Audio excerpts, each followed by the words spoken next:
ಬಹಳ ಉತ್ಕೃಷ್ಟವಾದಂತಹ ಒಂದೇ ಒಂದು ಹುದ್ದೆ ಅಂದರೆ UPSC ಸೆಲೆಕ್ಷನ್ ಆಗ್ತಕ್ಕಂಥ ಹುದ್ದೆ.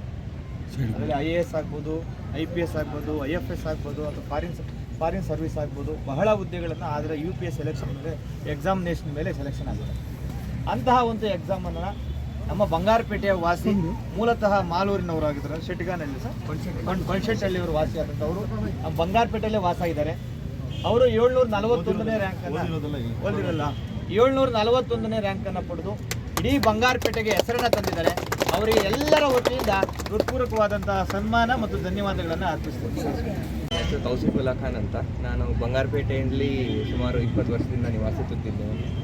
ನಾನು ಇನ್ಫೆಂಟ್ ಜೀಸಸ್ ಸ್ಕೂಲು ಮತ್ತು ಸುಭಾಷಿಣಿ ಸ್ಕೂಲಲ್ಲಿ ಓದಿದ್ದೀನಿ. ಇಲ್ಲಿ UPSCಯಲ್ಲಿ 4ನೇ ಅಟೆಂಪ್ಟು. ಮತ್ತು 2 ಸಲ ಇಂಟರ್ವ್ಯೂಗೆ ಹೋಗಿದ್ದೆ. ಇಂಟರ್ವ್ಯೂಲ್ಲಿ ಕ್ಲಿಯರ್ ಆಗಿಲ್ಲ. ಈ ಸಲ ಇಂಟರ್ವ್ಯೂಲ್ಲಿ ಕ್ಲಿಯರ್ ಆಗಿ ದೇಶಕ್ಕೆ 741ನೇ ರ್ಯಾಂಕ್ನ ಪಡೆದಿದ್ದೇನೆ.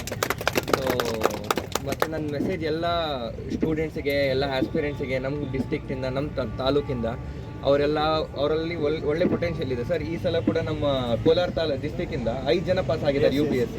So it is the highest in Karnataka. So ನಮ್ಮ ಡಿಸ್ಟ್ರಿಕ್ಟಲ್ಲಿ ತುಂಬ ಟ್ಯಾಲೆಂಟ್ ಇದೆ, ತುಂಬ ಆಪರ್ಚುನಿಟೀಸ್ ಇದೆ. ನಮ್ಮ ಯೂತ್ ಅವರು ತುಂಬ ಟ್ಯಾಲೆಂಟೆಡು, ಅವರು ಮಲ್ಟಿ ಟ್ಯಾಲೆಂಟೆಡ್ ಇದ್ದಾರೆ.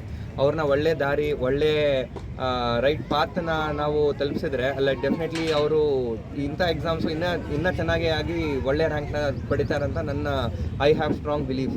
So that is what. So ಏನನ್ನ ನೀವು ಮಾಡ್ತಿದ್ದೀರಾ ಅಂದರೆ, ಏನೋ ಓದ್ತಿದ್ದೀರಾ ಅಂದರೆ ಅದನ್ನು ಒಳ್ಳೆ ಮೋಟಿವೇಶನಿಂದ, ಒಳ್ಳೆ ಡಿಸಿಪ್ಲಿನಿಂದ ಓದಿದರೆ ಡೆಫಿನೆಟ್ಲಿ ನೀವು ಕೂಡ ಇಂಥ ಪದ್ಧತಿಯನ್ನು ಸಾಧಿಸ್ಬೋದಂತ ನಾನು ಹೇಳ್ಕೊಳ್ತೀನಿ. ಧನ್ಯವಾದಗಳು. ನಿರ್ಮಯ್ ಮೀಡಿಯಾ ಚಾನೆಲ್ ವೀಕ್ಷಿಸಿ, ಸಬ್ಸ್ಕ್ರೈಬ್ ಮಾಡಿ,